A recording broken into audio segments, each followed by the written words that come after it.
آپ صلی اللہ علیہ وآلہ وسلم نے چونکہ جب ہجرت کی ہے، آپ مدینہ پہنچے ہیں، ریاست مدینہ کا قیام ہوا ہے، تو سب سے پہلا چاند جو طلوع ہوا وہ محرم کا چاند تھا۔ اسی لیے ہجری تاریخ کا آغاز محرم الحرام سے ہوتا ہے۔ ہم چونکہ مسلمان ہیں، مسلمانوں کو اس بات میں خوشی ہوتی ہے کہ جو نظام رسول اللہ صلی اللہ علیہ وسلم لے کر آئے ہیں، جس کو صحابہ نے قبول کیا ہے، اس نظام کی پیروی کریں۔ وہ عبادات سے متعلق ہو، وہ معاشرت اور معیشت کے متعلق ہو، ہمیں رسول اللہ صلی اللہ علیہ وسلم کے صحابہ کو اپنے لیے رول ماڈل سمجھنا چاہیے، اور دعا بھی کرنی چاہیے کہ اللہ تعالیٰ قیامت کے دن بھی ان کا ساتھ نصیب فرمائے۔ سب سے پہلے تو ہمیں جو کام کرنا ہے، لوگ خوشیاں مناتے ہیں مغرب اور یورپ اور یہودیوں کی نقالی کرتے ہوئے کہ اسلام میں اس کا کوئی تصور نہیں ہے، تو ہمیں بجائے اس کے کہ یہ خوشی منائیں کہ ایک سال ہم بڑے ہو گئے ہیں، سوچنا چاہیے میری زندگی کا ایک سال اور کم ہو گیا ہے، میری زندگی کی وہ دیوار کی ایک اینٹ اور گر گئی ہے۔ اس لیے سب سے پہلا پیغام محرم کا یہ ہے کہ ہم سب کو اپنے چاہتے نہ چاہتے شعور لا شعوری میں جتنے گناہ ہوئے ہیں، خطائیں ہوئے ہیں، ان کی توبہ کرنی چاہیے۔ اللہ ایک اور سال گزر گیا، گناہوں کو تو معاف فرما دے۔ سچی توبہ کر کے نئی زندگی کا آغاز کرنا، یہ اس محرم کا پیغام ہے۔ اگر اس عزت والے مہینے، اس تقدس والے مہینے، حرمت والے مہینے میں کسی کو یہ توفیق مل جاتی ہے کہ وہ اس مہینے کی آغاز میں ہی اپنی نئی زندگی کا آغاز کر لیتا ہے تو کتنا خوش نصیب ہے۔ سال کا آغاز ہے، اس پہلے مہینے میں پلاننگ کرو۔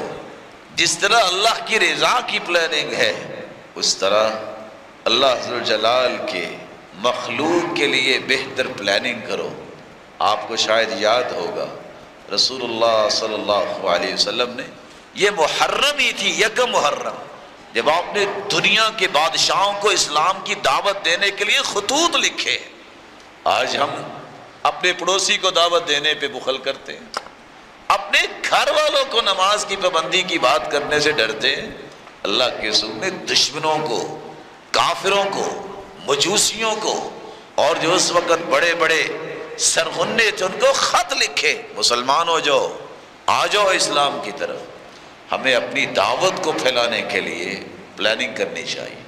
مجھے یہ ہدف مقرر کرنا چاہیے کہ میں انشاءاللہ اس سال اتنے لوگوں کو اللہ کے دین کی دعوت دوں، کسی کے گھر جاؤں گا، کسی کو بلاؤں گا، کسی کو خط لکھوں گا، کسی کو ای میل ڈالوں گا، کسی کو میں ٹویٹ کروں گا، تاکہ اسلام کی دعوت عام ہو۔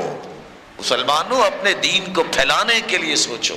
اللہ کے رسول صلی اللہ علیہ وآلہ وسلم نے اگر محرم کے شروع میں ہی دنیا کے بادشاہوں کو خط لکھے ہیں تو کم از کم اپنے خاندان کو ہی سیدھا کرنے کی پلاننگ کرو۔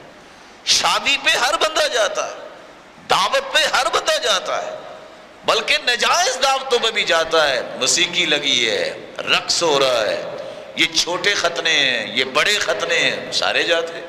اللہ کس طرح کی دعوتیں قبول نہیں کرنی چاہیے۔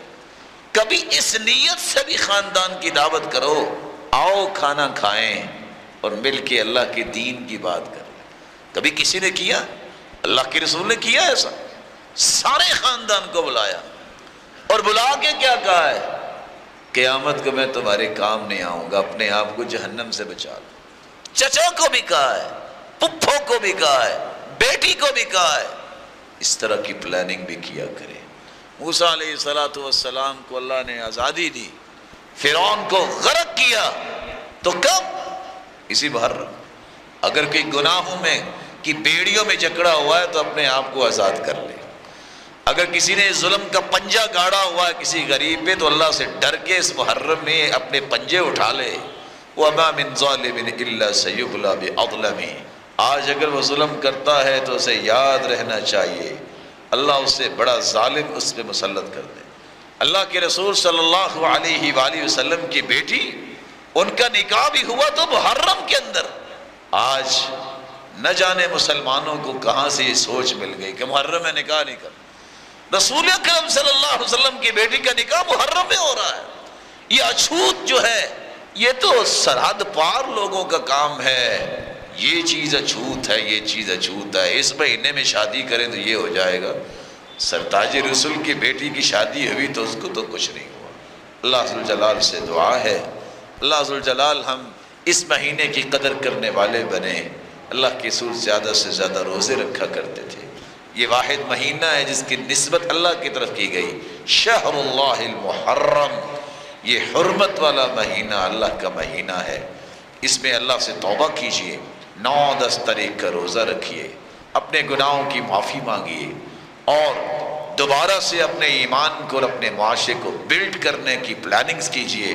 اللہ توفیق سے نوازے۔ وآخر دعوانا